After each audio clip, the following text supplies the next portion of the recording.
Bizim o tarihlerde Urfa'nın durumunu, Urfa'nın yargısının durumunu, Urfa'nın valiliğinin durumunu, Urfa'nın bütün resmi devlet kurumlarının durumunu öncelikle bir değerlendirmemiz gerekiyor.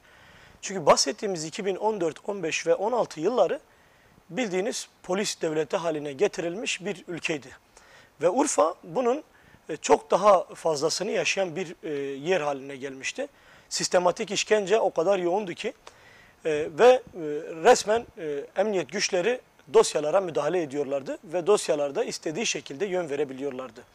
Bakınız mesela Ceylanpınar dosyasında, Ceylanpınar'da öldürülen polislerle ilgili o kadar çok yanlış, yalan bilgiler dosyanın içerisine eklendi ki sonunda, yargılama sonunda beraat etti o insanlar. Şimdi bizim olayımızı da size kısaca özetleyeyim. Müvekkilim Mahmut Tutal, 2015 yılı 29 Ağustos 2015 yılı gece saat 12:20 civarında bir polis otosuna, Şanlıurfa Balıklıgöl Devlet Hastanesi'nde bir polis otosuna bir saldırı düzenlendi. Ve bu saldırı sonucunda 2 polis memuru yaşamını yitirdi. Daha sonra aradan yaklaşık 1,5 ay geçtikten sonra benim müvekkilim gözaltına alındı. Ve gözaltı sürecince zaten büyük bir hukuksuzluk yaşandı. Lehe olan delillerin hiçbir tanesi toplanmadı.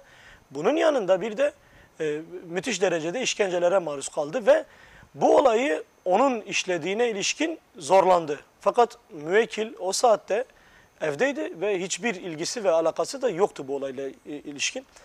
Daha sonra kabul ettiremediler. İşkenceyle de zorbalıkla da kabul ettiremediler ve sorguya çıktı. Nihayetinde tutuklanıp cezaevine gönderildi. O süre zarfında biz belirli delillerin toplanmasını istemiştik fakat hiçbir talebimiz yerine getirilmedi. Soruşturma aşaması tamamen polisin elindeydi. Yani terörle mücadele, Urfa Terörle Mücadele Şube Biriminin elindeydi. Sonra bir dosya oluşturuldu orada ve bu dosya adliyeye gönderildi. Ve orada fezlekede Mahmut Tutal'ın ve Erdal Dağhan isimli bir şahsın birlikte bu saldırıyı gerçekleştirdiklerini ve bunun sonucunda 2 polis memurunun hayatını kaybettiği yazılıydı. Tabii biz müvekkil kendinden emin bir şekilde, yani bu herhangi bir şekilde olay saatinde evden dahi çıkmadığını defalarca hem bize hem adli makamlara dile getirdi fakat kimse dinlemedi bunu. Biz ispat yöntemi olarak işte PTS kayıtlarını, HTS kayıtlarını, buna ilişkin bütün verileri istedik biz. Fakat ısrarla bunu talep etmemize rağmen mahkemeler reddediyordu. Ve duruşmalarda ilginçtir, kovuşturma aşamasında yani Şanlıurfa 2. Ağır Ceza Mahkemesi'nde dava devam ederken polis memurları da terörle mücadelede görev yapmış olan bazı polis memurları da duruşmaya katılıyordu. Sonra HTS kaydı eklendi ve bu HTS kaydının üzerinde ibare var. Zaten biz buna ilişkin suç duyurusunda da bunu sunacağız adli makamlara.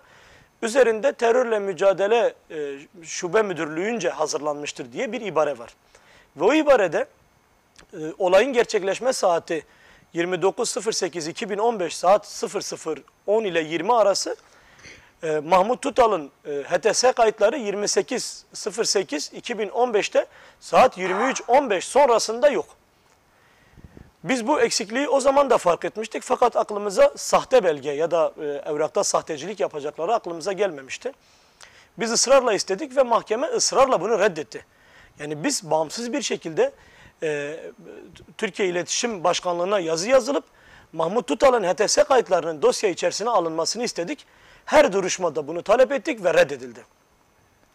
Daha sonra sadece bu TEM'in vermiş olduğu HTS kayıtlarıyla yetinildi ve buna bağlı olarak bu HTS kayıtları ki gerekçeli kararca cezalandırma yoluna gittiklerinde HTS kayıtlarını da gerekçeli kararda mahkumiyete gerekçe olarak gösterdiler.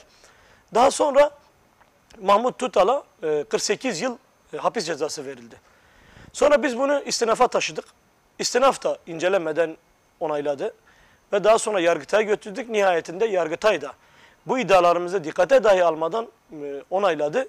Dosyayı şu an Anayasa Mahkemesi'ne götürmüş bulunmaktayız. Fakat biz daha sonradan şimdi 23.15'te saat 23.15'te Mahmut Tutal aranıyor. 28.08.2015'te. Daha sonra bu kayıtlar silinmiş bir şekilde dosyanın içerisine ekleniyor. Sonra biz harici olarak Mahmut Tutal'ın hem data kayıtlarına ulaşabildik hem de 23.15'te yani olay saatinden sonra 23.15'ten sonra da Mahmut birkaç kez aranmış. Aile üyeleri tarafından birkaç kez aranmış ve Mahmut'un konumu evi olarak gösteriliyor. Fakat bu bilerek polis memurları, TEM'de görev yapmış olan memurlar tarafından çıkarılmış. Mahmut'un cezalandırması amacıyla. Buna ilişkin suç duyurusunda bulunduk biz. Görevli memurların evrakta sahtecilik yaptığını ve bu delile mahkumiyette gerekçe olan bu delilin Mahmut'un hayatını etkileyebilecek bir delil üzerinde oynama yaptıklarına ilişkin biz suç duyurusunda bulunduk. Şimdi ise yeniden yargılama yolu başvurularını yapacağız. Ve burada bu polis memurlarının bu evraklarla, mahkemeye sunulan resmi evraklarla oynayan, tahrif eden polis memurlarının da cezalandırılması için yargı sürecinin peşini de bırakmayacağız. Biz aslında buradan Adalet Bakanlığı'na çağrı yapmak istiyoruz. Özellikle 2015 ile 2017 arasında Urfa'da meydana gelmiş olaylara ilişkin dosyaların tekrar incelenmesi gerekiyor. Teker teker incelenmesi gerekiyor. Çünkü o tarihte kolluk kuvvetleri dosyalar üzerine birçok kez oynama yaptı. Hem Ceylanpınar dosyası ki barış sürecini bitiren bir dosyaydı Ceylanpınar dosyası. Ve o dosyada da açıkça oynamalar meydana gelmişti. Ve bunun gibi yüzlerce örnek var hem Urfa'da hem bölgede. Bu dosyaların detaylı bir şekilde incelenmesi gerekiyor.